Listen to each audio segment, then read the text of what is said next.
Halo teman-teman sekalian, saya Ferian Rizky, NIM 06. Nah, pada kesempatan ini, saya beserta 4 teman saya akan mempresentasikan terkait tentang tugas kami, kewirausahaan, di mana dalam tugas kali ini yaitu adalah memasarkan sebuah produk dalam sosial media.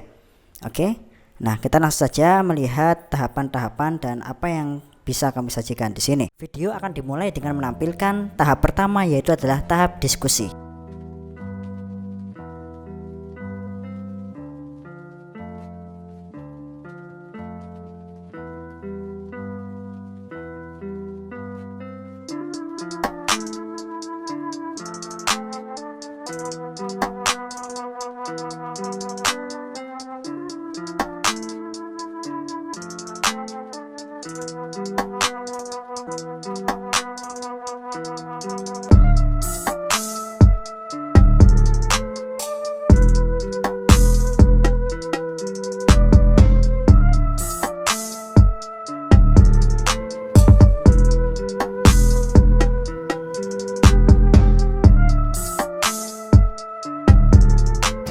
Perkenalkan, nama saya Madi Chandran Gisma dengan NIM 05.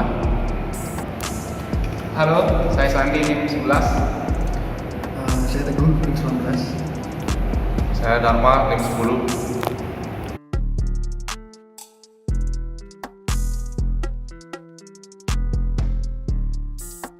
Jadi langsung aja kami di sini akan mempresentasikan strategi pemasaran produk sabun Kele.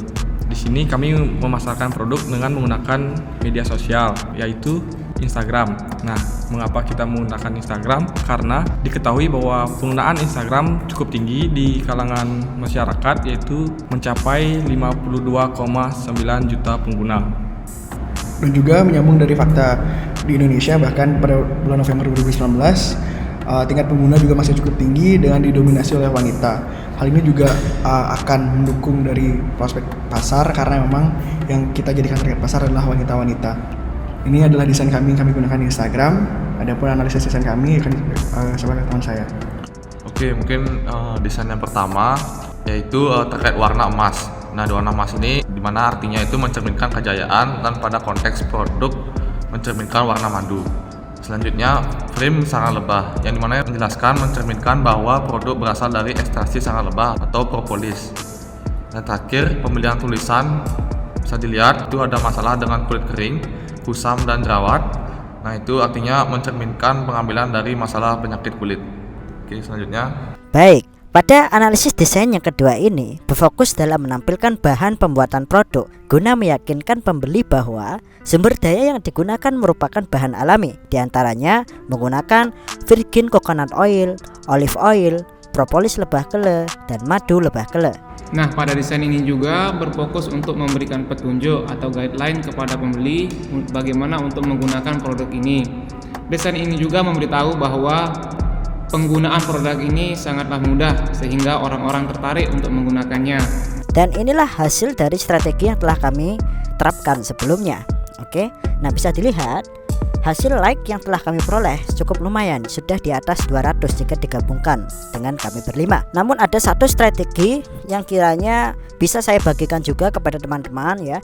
Selain kami menggunakan yang namanya direct selling, kami juga menerapkan yang namanya covert selling. Nah, berbeda dengan direct selling, di mana dalam direct selling kita langsung melakukan penjualan di hadapan customer atau pelanggan. Namun, dalam covert selling adalah sebuah teknik berjualan dengan kemasan kata-kata yang sedemikian rupa ya, sehingga orang yang membaca tulisan kita secara tidak sadar ingin tahu lebih jauh atau ingin membeli produk yang kita tawarkan. Orang yang membaca tulisan kita tidak merasa dijuali secara langsung. Nah, bisa teman-teman lihat, ini merupakan strategi dari covert selling. Ya, kita lihat ada banyak sekali yang tertarik untuk membaca ya. Nah, bisa dilihat di sini saya sudah berhasil mengumpulkan sekitar 100 lebih like dan juga 20 lebih komentar. Nah, ini artinya apa? Artinya adalah orang-orang yang membaca atau setiap orang yang membaca tulisan kita itu ingin lebih jauh ya, mengetahui wah ada masalah apa ini, sehingga mereka akan menggali lebih jauh lagi. Ya, seperti yang saya katakan tadi, kita tidak punya nada berjualan atau menawarkan suatu produk. Namun pada akhirnya mereka tahu, wah kita ini sedang jualan, seperti itu. Oke.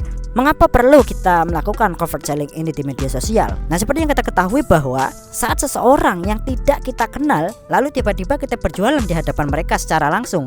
Dalam pengalaman yang kita ketahui, apa yang kita rasakan saat salah satu teman kita di media sosial terus-terusan membuat postingan atau status jualan seperti paid promote suatu event dan lain sebagainya, bahkan memaksa dengan tag mention, broadcast atau inbox. Nah, ini sangat mengganggu sekali, bukan? Nah, kalau saya sendiri biasanya tidak akan saya lihat lama-lama dan segera saya akan scroll dan skip itu secepat mungkin. Nah, kalau begitu, apakah cara seperti ini dapat memberikan konversi penjualan yang baik? Tentu saja tidak ya, tanpa usaha membangun kedekatan terlebih dahulu. Konversi penjualan dengan cara seperti ini biasanya tidaklah bagus. Usaha penjual yang melakukan ini cenderung akan tidak memberikan hasil yang menggembirakan. Nah, seperti yang like-nya sedikit lah, tidak ada yang komentar sama sekali, bahkan tidak ada yang memesan produk itu satupun ya, tidak ada yang memesan seperti itu. Nah, namun hal ini akan terkecualikan jika seseorang itu sudah mempunyai jalinan pertemanan yang sangat luas dan dia sudah mempunyai lisensi tersendiri atau brand tersendiri dalam berjualan, atau juga jika seseorang itu dikatakan sebagai selebgram, atau juga jika seseorang itu mempunyai pengaruh di antara lingkungan sekitarnya, sehingga apa yang dia ucapkan, apa yang dia katakan itu mempunyai pengaruh yang luas. Nah, seperti itu.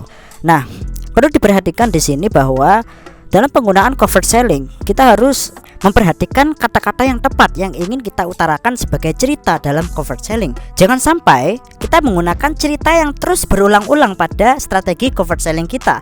Kita harus mencari cerita yang berbeda jika kita ingin melakukan strategi yang sama, yaitu covert selling pada pemasaran yang berikutnya. Karena ini tentunya nanti akan menurunkan kualitas daripada covert selling kita. Dan juga tentu saja kita harus memperhatikan yang namanya etika dalam melakukan covert selling. Jika mungkin ada pihak yang kita sakiti dalam cerita tersebut atau dalam cerita yang kita paparkan dalam covert selling, jangan lupa kita sampaikan permintaan maaf di akhir cerita, seperti itu ya.